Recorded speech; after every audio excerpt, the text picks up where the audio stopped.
Welcome to Listen to the Heartbeat with Aaron G. Listen to the Heartbeat is a platform where you matter, a platform where your voice will be heard. Today I have two special guests, Eric R. and Kevin G.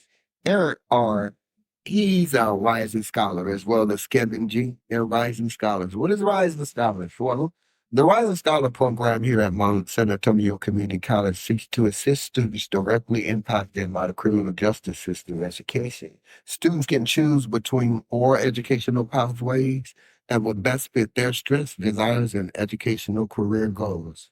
The four pathways are high school diploma, GED completion pathway, career and technology pathway, associate's degree pathway, and or the 4-year college. Eric is a student here at Mount San Antonio Community College. And one thing about Eric is coming here today to share with us his humble beginning. So, Eric, please tell us how it was before you became introduced to Rising Scholars Program. So in the beginning, before I started this, I was basically growing up. My parents were strict. I had a strict parents. So they wouldn't let me go out as much as I. So once I received that little taste of freedom in high school, it was over. That's when drugs came in the picture, weed, eventually into meth.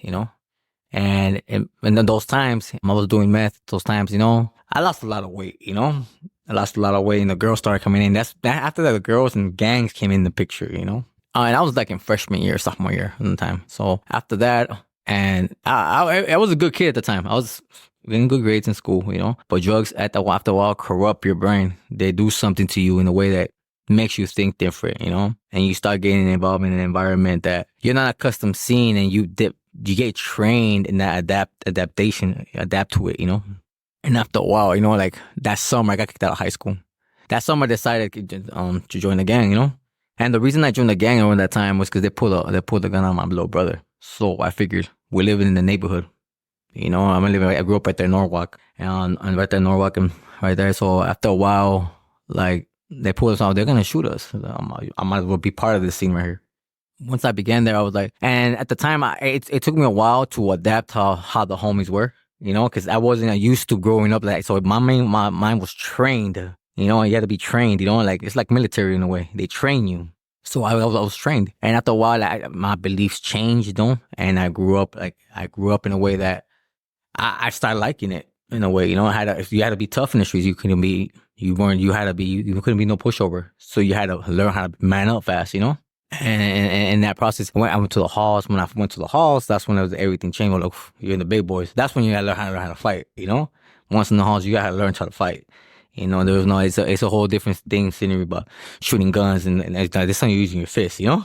So in that time, once I was there in the halls, that's when I become more hatred towards my enemies. At the time. So in that time already, I grew up. I got out in and out of juvenile hall camp, all that. I got worse. Obviously, you get worse when you're in there. And from there, like, I still graduated high school, getting credits. I had my little credits from my regular high school, and I got some credits in the halls. So I graduated. I got off probation at the time. Got out because I got my diploma. And then not even a couple weeks later, I hit the pit. I went to county jail. And from there, everything just went down the drain low key. After a while, I had kids, I just was in it. I was so in that life, I didn't know how to get out of that life, I was addicted to that life. It's an addiction. It's like drugs, it's an addiction. And I didn't know what else to do. My whole life was about gangs. So once I went to prison, I was arrested, went to prison, did something for something I didn't do, a robbery. I got out, it's like I said, you come out worse every time you go in there. No, and yeah. And then it's crazy, but that's how you find out. That's like, you're at the wrong place at the right time, wrong time. And that's what happens, and that's part of the game, And, after that, I went to prison again, did a couple more years. I ended up being in solitary confinement. Once in solitary confinement, I became worse. I became more, how could I say, a worse individual as far as just being with the homies, just following the rules, being more of that scene, being part of that scene. And I had my whole mind was different, my mind was trained in a different way afterwards. And it took a lot. I got out. I was claustrophobic at the time when I got the shoe. It was like I did like 5 years. It took me a lot of time to adapt, to adapt to the streets. My kids got me back to adapt in the streets, But I was so used to doing crime before, not holding up a job.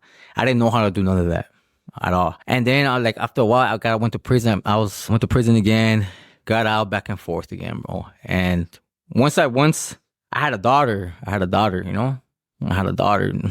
She's like 3 years old now. So once I had a daughter, it made me, I gotta be this for this girl.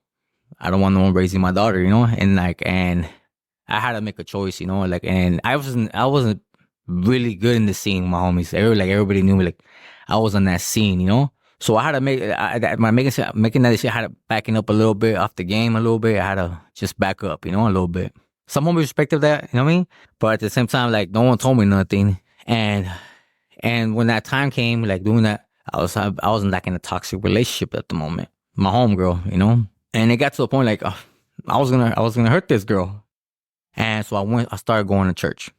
So once I started going to church, bro, I went to church for patience. I started going to church for patience. And God help me, don't make murk this girl, I didn't want to hurt her, and I didn't want to do that for my kids, and I didn't want to hurt this girl, and it got to that point, no one's gonna disrespect me, no one's gonna make a fool out of me like that. Hell no, they call me lazy. No one's gonna make a fool out of me like that. So I went to church for that reason, And after a while, a year later, that's when I became a Christian. It took me a whole year later to become a Christian. And then that's when new doors started opening for me. So I met my preacher, he goes to this school right here too in Mount Sac, right, as well. And he's the one introduced me to Mount Sac. And I really believe God put people in your life for a reason, He doesn't put people in for no reason in your life. So I came to this campus, seen the farm where I work in the horticulture unit. That's my major, ornamental horticulture. And I went to the farm. I fell in love with the farm. So it gave me I found that peace that I couldn't find that peace nowhere else. It was a different type of peace that I've never discovered in my life. I never knew that. I was wow, And so mommy came a second time and introduced me to the Rising Scholars.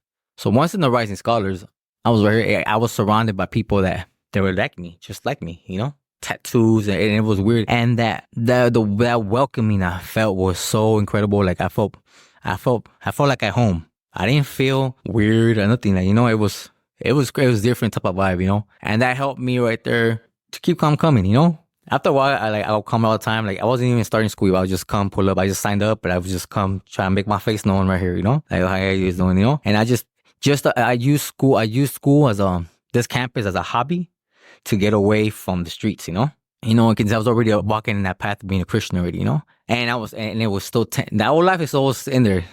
My old life's still in there, that's why I go to church, to keep him away, Keep that old guy away, And I used the school as a hobby for me. Education, following my education. It keeps me busy, keeps my brain busy, Keeps my brain going and things that I'm not used to doing in my life, And just a whole different aspect of life is doing everything the right way. Using your brain for the good now. Not that anybody could sell drugs and all that stuff, but living in the real life world and pursuing your education, how education is really important in life, because at the end of the day, it's really important.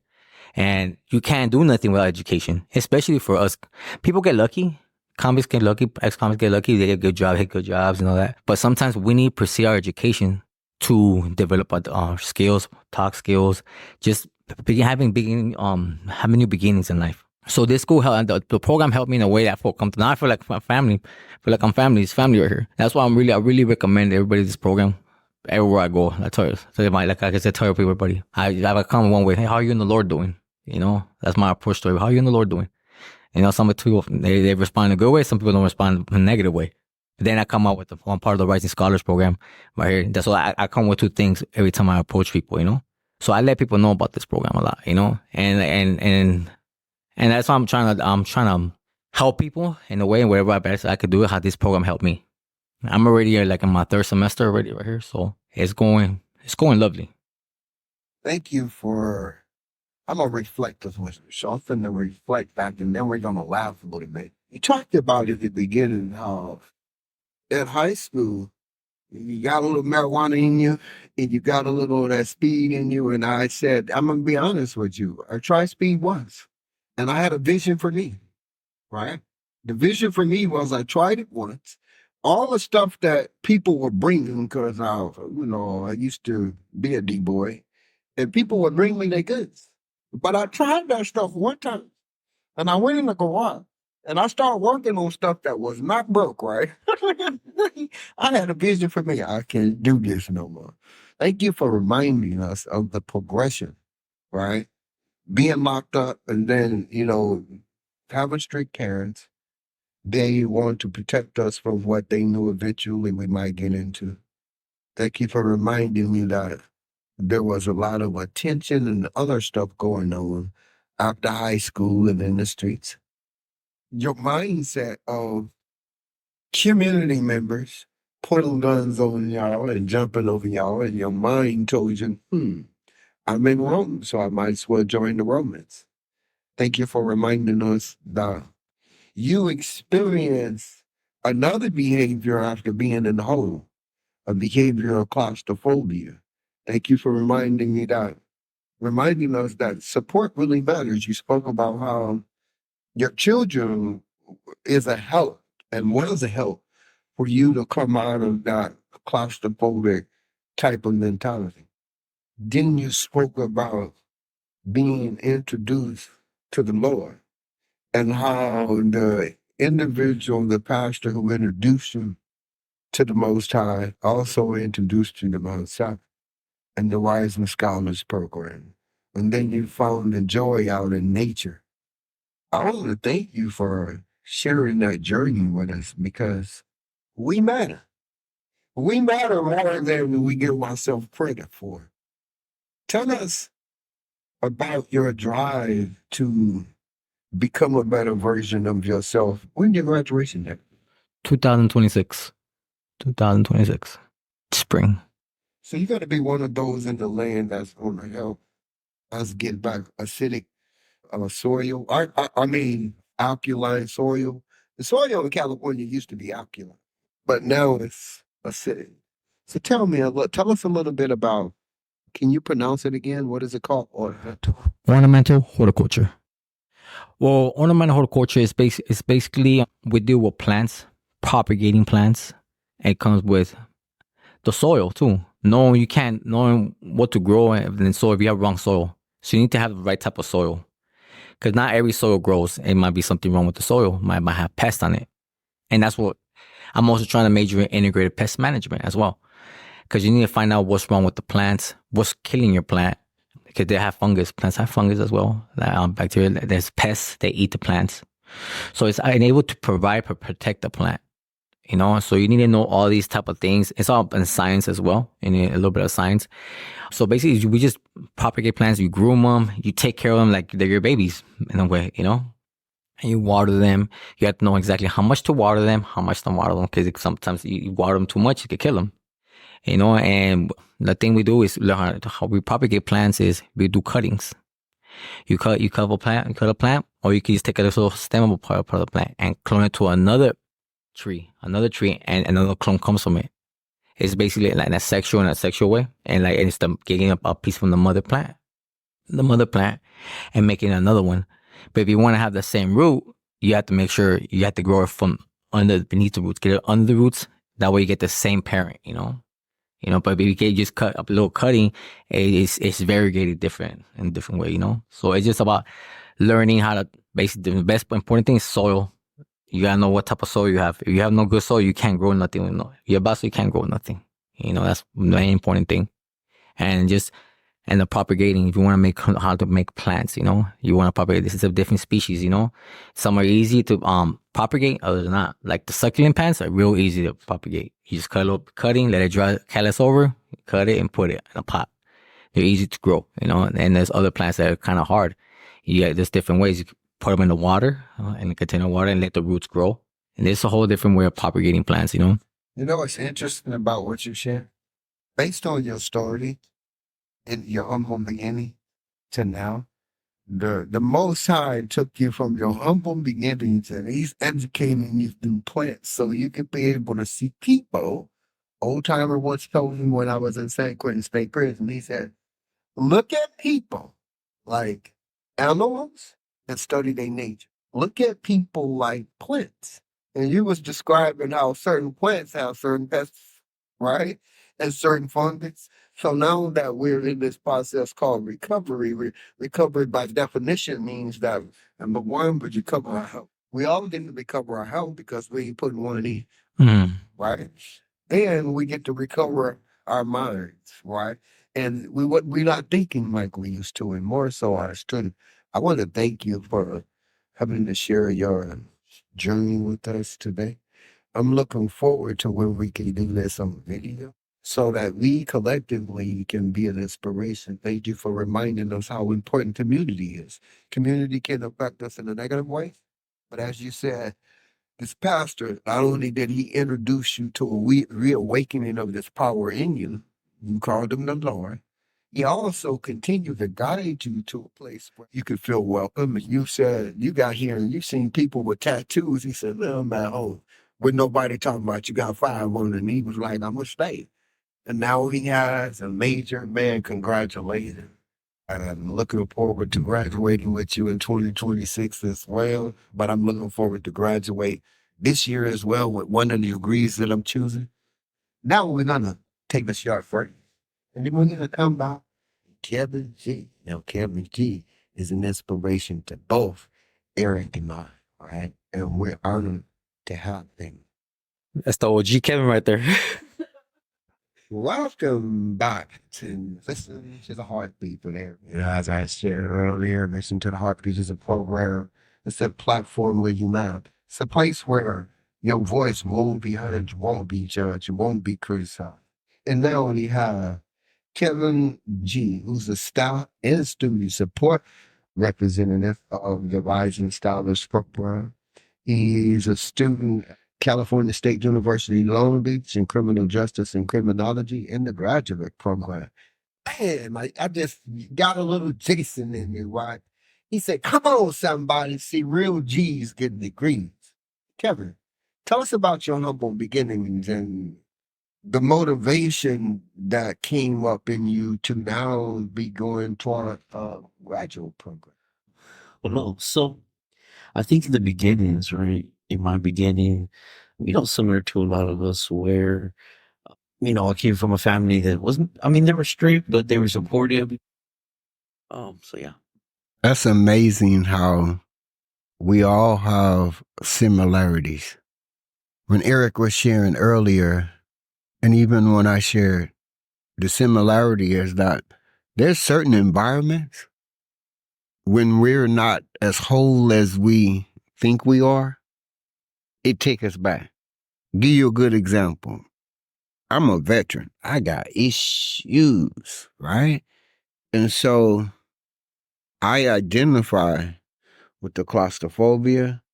I identify with, do you guys realize we've been talking about PTSD? Right? We've been talking about PTSD. And the joy is that, do y'all realize we talking about it? Now, I know y'all know. I know y'all know that y'all know like I know. If we was locked up, the only way we can have this conversation is at church. The only way we would be having this conversation would be at church. So we got proof that something, I like to call them something, or I like to call them another chance, because in 2006, July 5th, 2006, actually it started on July the 3rd, I tried to commit suicide by police. Pistol grip shotgun, running up to him. Them motherfuckers turned and went on about their business. Let me tell you how I felt. I felt like a fucking failure. Never in the history of my life being black that I couldn't even get shot by the police. When I went to make amends 5 years later, those two guys were now detectives. And they say, Mr. Golding, you're a veteran. And we used to get visits. You talking about the FBI, military intelligence, saying, look, according to how they do the psyche valves on you, they say, we don't know if he got these shells, and we don't know. We just don't know. But he's tripping. He's outside the norm. So we decided we wanted them to go home, right? And as usual, they would pick me up later, take me to the VA. I like how in both of the conversations, we talked about this progression of insanity that we didn't know we were in. It's insane. Look, Eric was talking about, look, they done ran up on my brother. So we in Rome. I might as well join the Romans, right? You talking about how, and it's true, that the feds, when they come, they give you, they'll tell you from the littlest fucking thing, look, we got you, buddy. Right? What you gonna do? You want to fight? Right? We got a room for that too, and honored to be able to sit with both of you all, because I've sit and listen to Eric, and then I sit and I'm looking at both of y'all, and I'm saying, I know y'all know we blessed. Because if we was locked up, everybody locked up suffer from the same word, machismo. Right? We walking around causing anxiety upon ourselves because I got to mean mug you, you mean mugging me. And the reality is, it takes 7 muscles to smile. So imagine how much stress we've been putting. When I work with people, because I'm 17 and a half years sober, I'm almost close to 18. And I had a gentleman, he just got out and he said to me, yeah, nigga, I'm a killer. I said, come here, I'm going to take you to a meeting. Went to the meeting. Like, nigga, this place ain't for me, nigga, I'm a killer. I say, you keep saying the same thing, right? I say, just listen. And as he started listening, he got to see that everybody's a killer around this motherfucker, right? So shut the fuck up. Do you want to grow? And that's what I heard in you too, especially you, Eric. You was talking about how, wow, this dude said he found plants, y'all. And he get peace around plants. He get peace around the understanding of how to propagate them properly. Right? He talking about fungus. He wasn't talking about athletic feet, but he was talking about the fungus that can grow on plants, knowing when to grow them and when not to grow them. He was talking about knowing when to use the right fertilizer and not the right fertilizer. And while he was talking, I was thinking about women. Because I don't know about y'all, my picker's been off. Right? The girl smiled at me. She looked good. But I didn't see all the chaos that was coming. Right? And after fucking with her, I had to go take another fix it, drink a pill. Kevin talking about how being around dad and where dad worked, everything was cool because he could go hang out at his spot, right? And he cool. But it was a trigger that jumped off. He in another college and his head say, enemies might be coming. I need to be strapped. Damn, boy, we got some, look, I think it was Albert Einstein. Albert Einstein said, gentlemen, he said we cannot fix our brain with the same thinking we use to break it. In other words, there's so many parts of our brain we ain't used yet. So I think our brains are very expensive because they ain't been all completely used. I'm glad to hear that Kevin began to use his brain. Look, both of y'all got a similar story. It was a pastor for you. It was another gentleman that came in and he thought he was the homie, but he was the professor. See how God works in our life, and he continued to work in our life so that it's going to be somebody. You notice how it was a brother just walked by, right? And I guess he seen a note say, do not go in there, right? So I know we're an inspiration to him. I guess you was talking to him earlier. I know I brought him down here because I was like, hey, let me talk to you, brother. Oh, man, I just got out. I said, you going to Rising Scholars? Yeah, come on, man, let me walk you down there, right? And so we making a difference. I want to thank y'all for coming and sharing y'all story. So when we put it on the podcast, I know y'all got social media sites, just blast it out. I'm going to edit it. I'm going to put music to it. We matter, man. Can you imagine? We sat here talked about some real deal stuff. But if we was locked up, we all be going to get some fucking pruno. Hey, look, and something else I heard Kevin talk about. Isn't it interesting how we get locked up and we be sober? But the day we get out, somebody always give us the first one. And there we go again. I want to thank you for reminding us, Kevin, that even though we fall, there's others that's watched our growth. right? I like what you say, Joe said, what he say? He got lost in the blizzard. I'm going to remember that one. I'm going to use that one. And I'm going to do my best to try not to get lost in the blizzard. Any final words? Just a shout out to my preacher, Mark Anthony, because he brought me over here to the Rising Scholars, Just a shout out to him real quick, Like, I know God put him in my life for a reason. Well, I want to thank you for this opportunity and for giving us a voice. Thank you. They are important, and I believe in sharing them. We will have the next person in some type of way to help find their own voice and to create their own voice. I guess shout out to the program, shout out to my professor, shout out to my pops. We have a great relationship now, and thankfully he's retired. But hopefully I'll get that PhD one day, just like him. That's right. And I was thinking about Jason, so I know how we're going to end and I know how we're going to begin, right? Come on, somebody. Hey, peace out. And this is Aaron G. with Listen to the Heartbeat and our two special guests, Eric R. and Kevin G. All of us are members of Rising Scholars. Peace.